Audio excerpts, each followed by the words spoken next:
चंदा का भाग्य एक छोटा सा गांव, जहां धूल भरी गलियां, मिट्टी के घर और खेतों की हरियाली मिलकर एक साधारण मगर सुंदर दुनिया बनाते थे। उसी गांव में रहती थी चंदा, एक सीधी सादी भोली भाली लड़की, जिसके पास न धन था न शोहरत, बस एक सच्चा दिल और मुस्कुराने की वजहें ढूंढने की आदत। हर सुबह जब सूरज की पहली किरण खेतों को छूती, तो चंदा अपने छोटे से आंगन में झाड़ू लगाते हुए गुनगुनाती।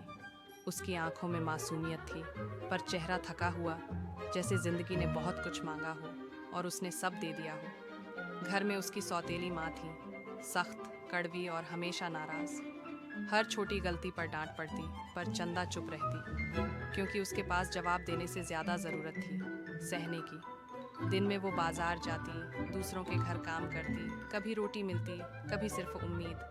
पर उसके दिल में हमेशा एक सपना था, एक ऐसा घर जहां उसे सिर्फ प्यार मिले। एक दिन मंदिर के बाहर उसे एक भूखा कुत्ता मिला। वो मुस्कुराई और अपनी एकमात्र रोटी उसे दे दी। उस पल उसने भूख मिटाई नहीं, उसने इंसानियत निभाई। अचानक आसमान में बादल छा गए और मूसलाधार बारिश शुरू हो गई। जहां सिर्फ दियों की लौ और देवी माँ की मूर्ति उसका इंतजार कर रही थी, उसने हाथ जोड़कर कहा, हे माँ, मेरे पास कुछ नहीं है, पर तू ही मेरा सहारा है। और तभी मंदिर में एक अनोखी रोशनी फैली, फूल झरने लगे, हवा ठहर गई और चंदा की आंखों में पहली बार चमक आई। अगली सुबह जब गांव वालों ने चंदा को देखा, वो वहीं थी, लेकिन कुछ बदल चुका था। उसके चेहरे पर अब दुख नहीं था, बल्कि एक शांति, एक तेज, जैसे देवी माँ ने उसे आशीर्वाद दिया हो।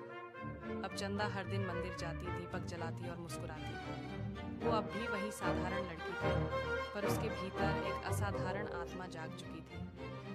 कभी कभी जिनके पास कुछ नहीं होता, वो सबसे ज्यादा देते हैं, क्योंकि ईश्वर हमेशा उसी के साथ होता है जिसका दिल साफ हो।